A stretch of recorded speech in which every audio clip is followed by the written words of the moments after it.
श्री स्वामी समर्थ. नमस्कार. आपल्या यूट्यूब चॅनलवर तुमचं खूप मनापासून स्वागत करत आहे. तुमच्या मनातील सर्व चांगल्या इच्छा स्वामी महाराज पूर्ण करो ही स्वामींच्या चरणी प्रार्थना करते आणि आजच्या नवीन व्हिडिओला सुरुवात करते. उद्या वार आहे रविवार, दिनांक आहे 2 नोव्हेंबर आणि या दिवशी आलेली आहे देव उठणी एकादशी. या एकादशीला कार्तिकी एकादशी त्याचबरोबर प्रबोधनी एकादशी म्हणून सुद्धा ओळखलं जातं. तर पहा, प्रत्येक महिन्यामध्ये एकादशी तिथी ही येत असते. एकादशी तिथी प्रत्येक महिन्यात 2 वेळा येते. त्यातील एक एकादशी शुक्ल पक्षामध्ये असते तर दुसरी एकादशी ही कृष्ण पक्षात असते. वर्षातील 24 एकादशीपैकी देवशयनी म्हणजेच आषाढी एकादशी व देव उठणी म्हणजेच कार्तिकी एकादशी या 2 एकादशी खूप महत्त्वाच्या मानल्या जातात. तर पहा, उद्या आहे 2 नोव्हेंबर आणि या दिवशी देव उठणी एकादशी साजरी केली जाणार आहे. कार्तिक महिन्याच्या शुक्ल पक्षातील एकादशीला देव प्रबोधनी एकादशी किंवा देव उठणी एकादशी असं म्हटलं जातं. यावर्षी देव उठणी एकादशी ही 1 नोव्हेंबर रोजी असणार आहे. मान्यतेनुसार या दिवशी भगवान विष्णू जवळपास 4 महिन्यांच्या योगनिद्रेतून जागे होतात. तसेच आषाढी एकादशीपासून मागील 4 महिने जे मांगलिक कार्य थांबले होते ते सुद्धा आता सुरू होईल. तसेच कार्तिक एकादशीपासून लग्न सोहळ्याची मंगल कार्य देखील शुभ कार्य देखील सुरू होतील. तर ही जी एकादशी आहे तर ही एकादशी 1 नोव्हेंबर रोजी सकाळी 9:12 सुरू होणार आहे आणि या एकादशीची जी समाप्ती आहे तर ती 2 नोव्हेंबर रोजी सकाळी 7:32 असेल. त्याचनुसार तर पहा, 2 तारखेला देखील सूर्याने ही तिथी पाहिलेली आहे. त्यामुळे आपल्या हिंदू धर्मामध्ये उदय तिथीनुसार ती एकादशी किंवा कोणतीही तिथी जी आहे तर ती साजरी केली जाते आणि म्हणूनच ही जी एकादशी आहे तर ती 2 नोव्हेंबर रोजी साजरी करण्यात येणार आहे. जो काही व्रत आपल्याला करायचं आहे, जे काही सेवा उपाय जे आहेत ते करायचे आहेत तर ते तुम्ही 1 तारखेला करू शकता. व्रत जे आहे ते तुम्ही 2 तारखेला करायचं आहे आणि त्याचबरोबर काही प्रभावी उपाय देखील आपल्याला 2 नोव्हेंबर रोजी साजरे करायचे आहेत. या दिवसापासूनच तुळशी विवाहाला सुरुवात होते. परंतु 2 नोव्हेंबरला तुळशी विवाह आहे आणि परंतु रविवार देखील आहे आणि रविवारी आणि एकादशीच्या दिवशी आपण तुळशीला स्पर्श करत नाही. त्यामुळे या दिवशी विवाह न करता 3 तारखेपासून विवाह हा करायचा आहे. म्हणजेच आपल्याला तुळशीचं लग्न हे 2 तारखेपासून सुरू होणार आहे, परंतु 3 तारखेपासून ते 5 तारखेपर्यंत आपल्याला तुळशी विवाह हा करता येणार आहे. तर अशा पद्धतीने आपल्याला काही प्रभावी उपाय देखील करायचे आहेत. उद्या एकादशी तिथी आहे आणि एकादशी तिथीला उपाय करण्याला खूप जास्त महत्त्व दिलं जातं. आणि पहा, आपल्याला हा जो उपाय करायचा आहे तर तो तुळशीशी संबंधीतच आहे. त्यामुळे आपल्याला या एकादशीला तुळशीला ही एक वस्तू अर्पण करायची आहे. एकादशी तिथीला जी बी व्यक्ती तुळशीला ही एक वस्तू अर्पण करते त्या व्यक्तीच्या जीवनामध्ये चहूबाजूने पैसा यायला सुरुवात होते.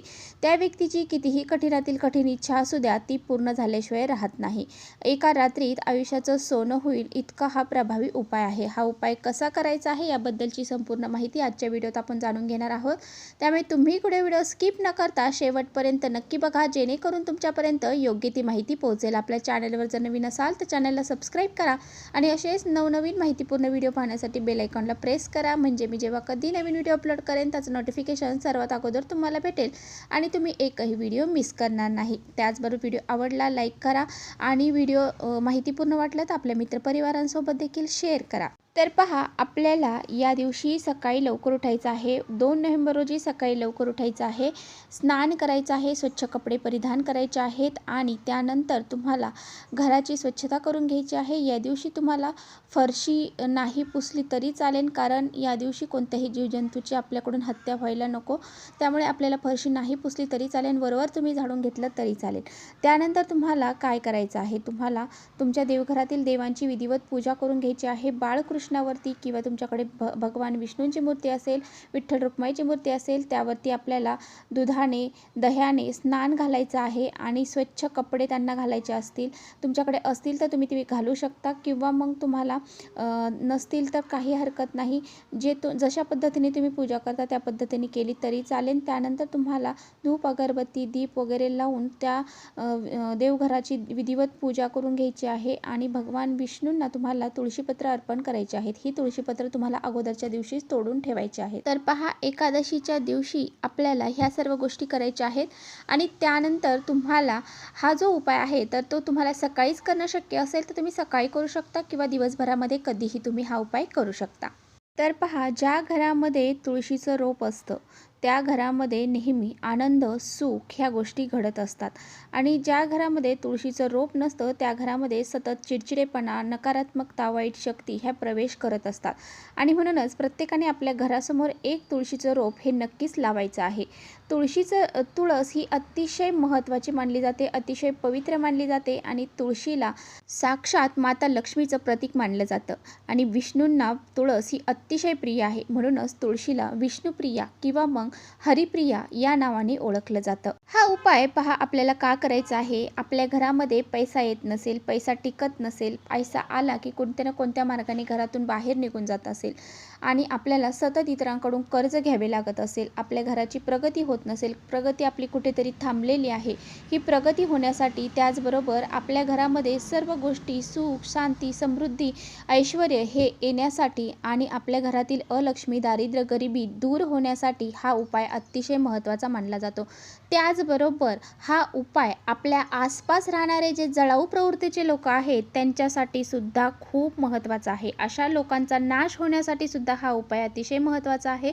कारण असे काही लोक असतात की आपल्या प्रगतीवर जळतात, आपल्यावरती जळतात, आपलंच सर्व पाहून करतात, परंतु आपल्यावरतीच जळतात, आपल्याबद्दलच त्यांच्या मनामध्ये कपटीपणा असतो. असे लोक जे आहेत ना ते खूप खूप नीच प्रवृत्तीचे असतात आणि अशा लोकांपासून आपलं संरक्षण होण्यासाठी हा जो उपाय आहे ना तो हा अतिशय प्रभावशाली आहे आणि हा जो उपाय आहे तर हा तुमचा शत्रू जो असेल त्याच्या मनामध्ये तुमच्याबद्दल कपटीपणा आहे, अशा शत्रूचा नाश नक्कीच होण्यासाठी हा उपाय प्रभावी आहे.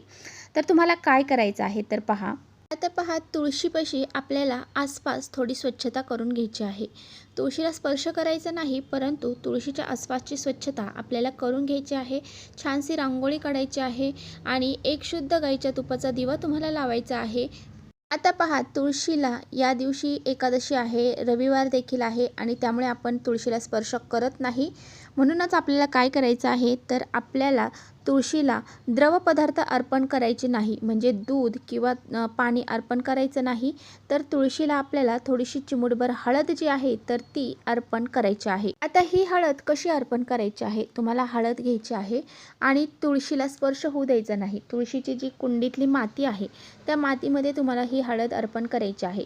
हळद ही भगवान श्री हरी विष्णूंना अतिशय प्रिय आहे आणि म्हणूनच भगवान श्री हरी विष्णूंना पितांबरधारी सुद्धा म्हटलं जातं आणि भगवान श्री हरी विष्णूंना हळद प्रिय असल्यामुळं भगवान श्री हरी विष्णू आपल्यावरती प्रसन्न होतात आणि माता लक्ष्मी देखील आपल्यावरती प्रसन्न होते.